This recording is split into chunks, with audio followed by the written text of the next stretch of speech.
एकादश ग्रंथ को पढ़ रहे हैं। उन्होंने आज इतना सुंदर विवेचना और व्याख्या की है जो शायद हमारे अंतरंग को झझोक कर रख देगी, मिथ्या से सम्यक की ओर ले चलेगी और कठिन से कठिन जीवन को सरल और सुगम बना देगी। क्योंकि मां जिनवाणी की वाणी हितकारी जगत कल्याणी है और इतनी जगत कल्याणी है कि मरते हुए जीव को अगर सुना दी जाए तो उसके भाव सुधर जाए। जीवन सुधरे चाहे ना सुधरे, भाव सुधर जाएंगे, मरण सुधर जाएगा। ऐसी मां जिनवाणी का स्वाध्याय सुनने को हमें आज मिल रहा है। आचार्य कहते हैं साधु को एक सीमा तक बाहर का ज्ञान करना चाहिए। क्या कह रहे हैं मनोज भैया? एक सीमा तक इतनी होना चाहिए कि एक मर्यादा और एक सीमा होना चाहिए कि बस इतना ही जनरल नॉलेज होना चाहिए, इसके अतिरिक्त जनरल नॉलेज उसको नहीं लेना चाहिए।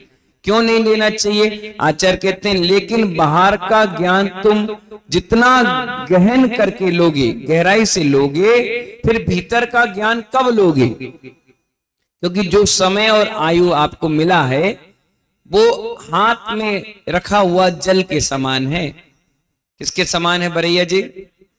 जल के समान। कितनी देर तक अंजलि में जल रोक के रखोगे बताओ? मुश्किल से मुश्किल 2, 4, 5 मिनट। इसके बाद अनिल जी वो बह जाएगा, निकल जाएगा। ऐसे ही आयु का नीर है, अंजलि में है, कितनी देर टिक पाएगा? कितना रोक पाओगे? कितना उसको संभाल पाओगे? एक ना एक दिन तो वो भी सूख जाएगा, गिर जाएगा या समाप्त हो जाएगा। ऐसे आयु का नीर है, एक समय तक है, उस समय का सदुपयोग कर लो। मनोज गोधा जी क्या कर लो? सदुपयोग कर लो, तब तो ठीक है। लेकिन वो ज्ञान भी कब तक होता है? 40 साल तक। उगता हुआ सूरज 40 साल। इसके बाद शोभित, इसके बाद पुलकित भाई, क्या नाम है? पुलकित है ना? हाँ, पुलकित भाई कब तक रहेगा? 40 के बाद डाउन आ जाएगा। आप हमारे पास समस्या लेकर आओगे, महाराज जी बचपन में एक बार में याद होता था, अब भूलने लगा। 50 के बाद और कम हो गया, 60 के बाद फिर तो चश्मा भी साफ करके देखोगे तो दिखाई नहीं देगा। सोचने और समझने की बात तो बहुत दूर की। राज दरबार जी क्या कह रहे हैं हम? जो समय है, जो एक पीरियड रहता है, एक समय आता है, उस समय ज्ञान अर्जन कर लो तो काम आ जाएगा। इन फ्यूचर भी काम आता रहेगा। अगर आपने आज खत्म कर लिया तो फिर इन फ्यूचर भी समाप्त हो जाएगा। आचार्य कहते हैं जितना गहन अध्ययन आप अपनी आत्मा की चिंतन के बारे में ज्ञान अर्जन कर लोगे, वही आपको निकालने में कारकारी हो जाएगा। बुढ़ापे में फिर क्या चीज याद आएगी मालूम है? जो आपने बाहर का लौकिक ज्ञान याद किया है। क्या आपने साड़ी बेची, क्या बर्तन बेचे, क्या छल कपट किया, क्या माचिस जलाई, सिगरेट जलाया, क्या गुटखा खाया, कितनी शादी ब्याह करी, क्या भवन का निर्माण कराया, किससे राग द्वेष किया, कहाँ राजनीति खेली, कहाँ चुनाव लड़ा, कितने पेपर पढ़े, कितनी पिक्चर देखी, ये सब याद आएगा।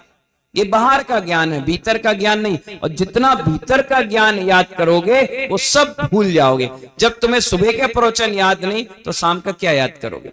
और जब शाम का याद नहीं है तो 20 साल पुराना क्या याद करोगे? अगर मैं आपसे पूछूं पिछला चतुर्मास में क्या क्या प्रवचन हुए? हाँ, प्रवचन हुए। क्या हुए? अरे पंडाल बहुत बढ़िया था। अच्छा। खाना बहुत बढ़िया था। अच्छा। हाँ, वो शिविर बहुत बढ़िया लगा। अच्छा। अरे वो कम 500 करोड़ आए। अच्छा। और क्या हुआ? अरे वो महामहिम बने। अच्छा। और क्या क्या प्रवचन? कुछ ज्ञान की बात बताई? हाँ बताई तो बहुत सारी, एक बता दो। वो याद नहीं है तो तुमने चतुर्मास व्यर्थ खराब कर लिया। क्योंकि जो चीज तुम्हें चाहिए थी वो तुम्हें मिली नहीं, और जो मिलना था वो तुम ले नहीं पाए। क्या समझ में आया? हाँ, आचार्य कहते कम से कम एक चीज तो याद करो, एक नियम ले लेते, एक संयम ले लेते, एक त्याग ले लेते, एक तपस्या का कोई अनुकरण कर लेते, कोई अच्छी चीज धारण कर लेते। नहीं किया तो कितने ही तुम अच्छे से अच्छे काम कर लो, कुछ भी गिनती में यहां नहीं आएगी। वो डस्टबिन का काम आएगी।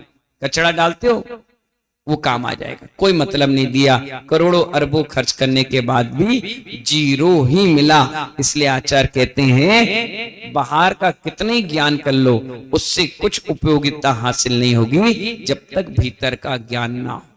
आचार्य कहते हैं पर रुको, अपर को मत रोको। क्या कह रहे हैं? पर को रोको, अपर को मत रोको। अभी अपर की पुष्टि नहीं करना है, उससे अपर विद्या को अज्ञान में डाल दीजिए। यह अविद्या है। जो विद्या का मोह की लगार से लगी हुई है, जो विद्या समोह है, वह सारी विद्याएं अविद्या है। जीव का संसार चल रहा है अविद्या के अभ्यास से। ये कौन सी है जितनी भी आप इकट्ठी कर रहे हो ना डिग्रियां, ये अविद्या है, ये विद्या नहीं है। और इसी से अभी पूरा संसार चल रहा है। आप अपने 1000 बच्चे होंगे इस कमला नगर में, एक भी मुनिराज की डिग्री हासिल नहीं करेगा, लेकिन एमबीए के जरूर करेगा, सीए का करेगा, चार्टेड अकाउंटेंट बनेगा, इंजीनियर बनेगा, आईटेक, बीटेक, आईपीएस, आईएएस, दुनिया भर की डिग्री हासिल करेगा, लेकिन मुनि की डिग्री नहीं, क्योंकि ये विद्या है और ये अविद्या है। क्योंकि सारा संसार अविद्या के बल पर चल रहा है, विद्या के बल पर नहीं चल रहा। आचार्य कहते हैं कि अविद्या के अभ्यास से और उसका चित्त भी विचित हो रहा है। इसीलिए जितना लोग पढ़ रहे हैं उतना ज्यादा डिप्रेशन में ही मर रहे हैं, उतना ही ज्यादा मानसिक तनाव में है। हम विद्या अध्ययन कर रहे हैं इसलिए हमें टेंशन है ही नहीं। विकास भैया, आपने कभी देखा मैं टेंशन में रहा? नहीं। लेकिन जितने लोग विद्या अध्ययन अविद्या डिग्री लेकर आए हैं, डिग्री नहीं मिली तो परेशान, मिल गई तो भी परेशान, और मिलकर के पैकेज कम मिला तो और ज्यादा परेशान, और रिटायरमेंट के बाद तनख्वाह नहीं मिली, कोई ब्लेम लग गया, कोई दाग लग गया तो फांसी के फंदे पे झूल गए, जहर खा के मर गए, या ऐसे डिप्रेशन में चले गए। बताओ, मैंने तो 100% नंबर का काम किया, मुझे 99 क्यों मिला, 98 क्यों मिला, 95 क्यों मिला? अरे मुझे इतना बढ़िया कॉलेज मिलना था, मेरा कॉलेज रह गया। महानुभाव, विद्या से संसार चल रहा है और यही हमारे डिप्रेशन का कारण है।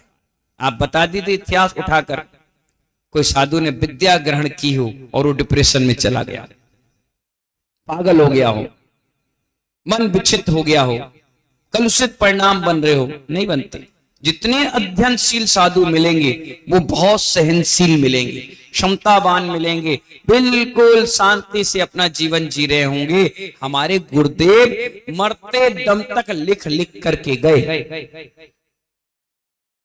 गुफाओं में खंडगिरी, उदयगिरी, कहां श्रेयांश जी की गुफा, कहां विरागोदय का तीर्थ, कहां कुंडलपुर, कहां आहार जी, कहां पपोरा, बरासो, लॉकडाउन का समय, टोटल समय उन्होंने अभिक्षण ज्ञान उपयोग में निकाला। इसीलिए वो विद्या थी, इसलिए ढंग से समाधि हो गई। अविद्या होती तो महानुभाव तड़प तड़प के मरना पड़ता, हॉस्पिटल में जाना पड़ता, इंजेक्शन लगाना पड़ता, सब कुछ ठुकरा दिया। यहां से 1 किलोमीटर दूरी पर था हॉस्पिटल, और सबने कहा चलो गुरुदेव, उन्होंने कहा बिल्कुल नहीं, क्योंकि उनके पास अविद्या नहीं थी। क्या थी? सम्यक विद्या थी, और सम्यक विद्याधारी ही सम्यक समाधि कर पाता है। गजब की समाधि।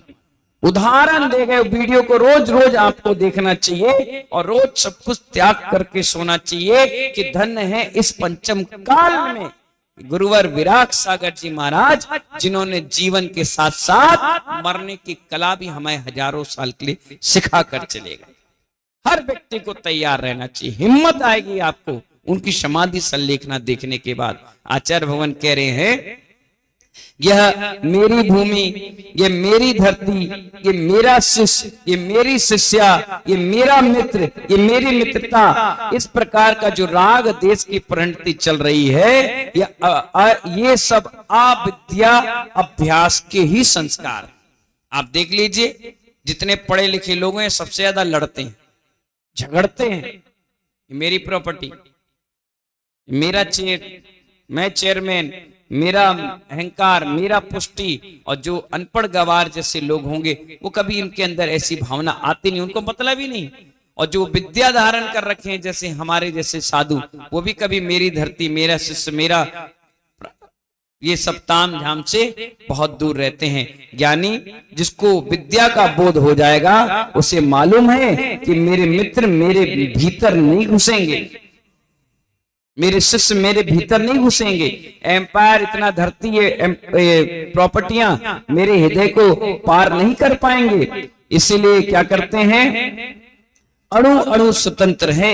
वो क्या कहते हैं, जिनको विद्या अध्ययन हो गया है, अब विद्या नहीं, विद्या अध्ययन हो गया है, वो कहते हैं अणु अणु स्वतंत्र है। कितनी अच्छी व्याख्या बता रहे हैं, अणु अणु स्वतंत्र है। रंग में, वस्त्र में भेद दृष्टि है, रंग से और वस्त्र से। ये लाल है, ये पीला है, काला है, हरा है, सफेद है, ये ऐसा है, ये ऐसा है, उसमें भेद हो सकता है और दृष्टि में भेद हो सकता है। लेकिन महानुभाव वीतराग विज्ञान क्या कह रहा है, दृष्टि का भेद है, वस्तु का भेद है। आप इसको समझने का प्रयास कीजिए, भेद को समझिए, भेद विज्ञान कीजिए जिसको, क्योंकि जिस विद्या की यहाँ व्याख्या चल रही है, बड़े बड़े धुरंधर हुए। कौन हुए? बड़े बड़े धुरंधर हुए। त्यागी जीव भी इस विद्या को स्पर्श नहीं कर सकते, इसलिए जगत के अन्य कार्यों में लिप्त हो जाते हैं। इस विद्या के लिए आपको दूसरा काम नहीं करना चाहिए, एक ही विद्या होना चाहिए, अभीक्षण ज्ञान उपयोग, ज्ञान अर्जन, आत्मा का कल्याण, इसके अलावा कुछ नहीं। आचार्य कहते हैं यह परा विद्या की व्याख्या है। कौन सी विद्या? परा विद्या की व्याख्या है। यह अपर अविद्याओं की व्याख्या नहीं है। जब जब जीव शास्त्र पढ़े, ये जीव जब जब शास्त्र पढ़े, जाप करे, अन्य कोई काम करे, स्पष्ट समझना पर विद्या के नीचे है। कौन सी विद्या के नीचे है सब काम? पर विद्या के नीचे है। अपर विद्या में है जो परादृष्टि है, वह स्थित प्रज्ञता को प्राप्त होती है। परादृष्टि ही प्रज्ञता को प्रकट होगी। परादृष्टि की जो शब्दावली है वह भी अपर से ही भिन्न है। ये हमारी भेद दृष्टि है। ये काला है, गोरा है, पीला है, बड़ा है, छोटा है, ये मेरा है, तेरा है, ये राग है, ये द्वेष है, ये दृष्टि का भेद है। आचार्य कहते हैं वस्तु का भेद है, दृष्टि का भेद है। इन भेद से निकालकर भेद विज्ञान में आना है। शरीर अलग है, वह आत्मा अलग है। जिसने इस विद्या को समझ लिया और आप विद्या का भेद समझ लिया, इन दोनों को बैलेंस को समझ लिया, वही व्यक्ति पक्का मुमुक्षु, वही व्यक्ति पक्का मोक्षगामी, वही व्यक्ति इस भव से उस भव तक पार निकल सकता है। बाकी के अन्य व्यक्ति तो इसी दृष्टि में निकल जाएंगे, यही डिग्री लेकर रह जाएंगे, इसी को छाती से चिपकाए बैठे बैठे रहेंगे और अंत में घूम फिर के यहीं आना पड़ेगा और कहना पड़ेगा हमें ई जी के जंजाल से निकाल दो, हमें बचा लो, हमें तार कर दो, हमें पार कर दो। अब अविद्या का सेवन नहीं, हमें विद्या का अध्ययन करना है। और ये विद्या एक बार किसी ने सुन ली, समझ ली और अपने हृदय में धारण कर ली, फिर उसको अविद्या अच्छी नहीं लगेगी। अभी लग रही है क्योंकि संसार में है, क्योंकि आपको कमाई दिख रही है, पैसा दिख रहा है, बड़ा पैकेज दिख रहा है, बड़े बड़े बंगले, गाड़ी सब दिख रहे हैं। पर कभी एक बार उनसे पूछ कर आना, रात चैन से बिताते हो कि नहीं? अगर गाड़ी होगी तो पार्किंग की दिक्कत, ड्राइवर की दिक्कत, डीजल की दिक्कत, हर महीने सर्विसिंग की दिक्कत, फिर नई नई मॉडल आ रही है, पुरानी हो गई, डीजल बंद करो, पेट्रोल चालू करो, पेट्रोल बंद करो, सीएनजी लाओ, सीएनजी छोड़ो, एनर्जी लाओ, अब को चार्ज करो। कितने विकल्प एक गाड़ी से। मकान बना लिया, किस्त देना है, पुताई कराना है, चौकीदार रखो, कुत्ते पालो, अब मकान बन गया तो घरवाली आ जाएगी, पत्नी आ जाएगी, अब उसका ध्यान रखो, हर महीने 10,000 दो, नहीं दिए तो लड़ाई बन गई, झगड़े बन गए, खुद भूखे रहो लेकिन घर का खर्चा पानी चलाओ, लाइट बिजली पानी, इसका टैक्स उसका टैक्स, ये संसार है। आप विद्या जितना इस्तेमाल करोगे उतना आपका माइंड डिस्टर्ब रहेगा, और जिसने विद्या अध्ययन कर ली उसको कोई डिस्टर्बेंस नहीं रहेगा। इसलिए विद्या का अध्ययन इंपॉर्टेंट है, सबसे महत्वपूर्ण विषय है विद्या। विद्या से ही सब कुछ अपना इस जीवन का बेड़ा पार होने वाला है। इन्हीं मंगल भावनाओं के साथ सरे धुरंधर आए, त्यागी आए, लेकिन कोई भी इस विद्या को ग्रहण नहीं कर पाया, और जिसने विद्या को ग्रहण किया वो विद्याधर यानी भगवान बन करके हमारे बीच से पलायन कर गया। 1 नवंबर को भगवान महावीर स्वामी का निर्माण महोत्सव, पावापुर की कृत्रिम रचना पर भगवान के धूमधाम भक्ति आराधना करते हुए, पूजा पाठ करते हुए भगवान को अंतिम विदाई और लाडू चढ़ाकर खुशियां मनाएंगे। उनके मृत्यु को मृत्यु महोत्सव के रूप में मनाएंगे, निर्माण महोत्सव के रूप में, और शाम की दीपावली यानी दीपक से आरती करके गौतम स्वामी के केवल ज्ञान की भूरी भूरी अनुमोदना प्रशंसा करेंगे। ये तो हमारी दीपावली। दूसरे दिन 2 तारीख है, 2 नवंबर है, आप सब लोग बिल्कुल छुट्टी रहती है, कहाँ जाएंगे कहाँ नहीं जाएंगे, कोई प्रोग्राम नहीं बनाना। आपको ठीक 11 बजे यहाँ डी ब्लॉक भगवान महावीर स्वामी के मंदिर के सामने प्रांगण में साधु संतों के सानिध्य में पिच्छिका परिवर्तन में आना है। क्या आना है? इस चतुर्मास का अंतिम प्रोग्राम है 2 नवंबर का। उस दिन आकर के पिच्छिका परिवर्तन देखना है। 2:30 और 3 बजे मंगल विहार यहाँ से सीधा कहाँ के लिए हो जाएगा? सदर कैंट एरिया के लिए होगा। उसके बाद ताजगंज, और ताजगंज के बाद 1 दिन के लिए शालीमार शिक्षक महामंडल विधान के लिए, और यहाँ से सीधा बगदा शमशाबाद रोड, वहां पर चंदा प्रभु भगवान का प्रथम पंचकणक आगरा का हो रहा है। सबको उस कार्यक्रम में आना है। वहां से 18 तारीख को कटरा वजीर खां 2 भगवान को विराजमान, 19 तारीख को ट्रांसजमुना, 20 और 21 तारीख को VSPS आगरा फिरोजाबाद हाईवे पर कुबेरपुर के पास VSPS बेसन सागर पब्लिक स्कूल का 21 नवंबर को भव्य शिलान्यास का कार्यक्रम है। पहला जैन आगरा का CBSE बोर्ड इंग्लिश मीडियम का स्कूल खुलने वाला है, उसका शिलान्यास। उसके बाद 25 तारीख को मैनपुरी में प्रवेश, जहां 6 दिसंबर से 11 दिसंबर पंचकल्याणक भगवान महावीर स्वामी का विसात खाना जैन मंदिर मैनपुरी में होगा। वहां से 13, 14, 15 दिसंबर को करहल में आदिनाथ जिनालय, जो कि लगभग 200 वर्ष पुराना मंदिर है, उसका भव्य पंचकणक का कार्यक्रम, उसके भव्य वेदी प्रतिष्ठा का कार्यक्रम मंदिर जीर्णोद्धार के बाद हो रहा है। वहां से सीधे निकलेंगे, 25 तारीख को बरासो पहुंचेंगे। वहां 1 जनवरी को भूगर्भ से प्राप्त सारी प्रतिमाओं का लगभग 100 से ज्यादा प्रतिमाएं हैं, सबका मस्ताभिषेक, पूरे क्षेत्र का जीर्णोद्धार। 1 महीने भिंड में रुकेंगे, जहां 1 फरवरी से 5 फरवरी पंचकल्याणक गजरत महोत्सव के साथ कार्यक्रम समाप्त होगा। उसके बाद आगरा आएंगे, जहां आगरा आएंगे तो 15 फरवरी और 16 फरवरी को मोती कटरा के 50 वर्ष बाहुबली भगवान के पंचकणक के हो जाएंगे। उसी में हमारा उपाध्याय प्रतिष्ठा पर इन मुनिराज की दीक्षा जयंती, बाहुबली भगवान का मस्ताभिषेक, ये कार्यक्रम बनाया है। इसके बाद परम पूज्य आचार्य भगवान ने जो घोषणा अंतिम समय में पट्टाचार्य की, आचार्य विशुद्ध सागर जी महाराज का 27 अप्रैल से 2 मई पट्टाचार्य महोत्सव का कार्यक्रम है। उसके लिए हमारा इंदौर के लिए बिहार हो जाएगा। उसके बाद का प्रोग्राम आपको जैसा बनेगा बता देंगे। सारे कार्यक्रम में आप सभी लोग सब परिवार आना, कार्यक्रम की अनुमोदना और शुभकामनाएं देते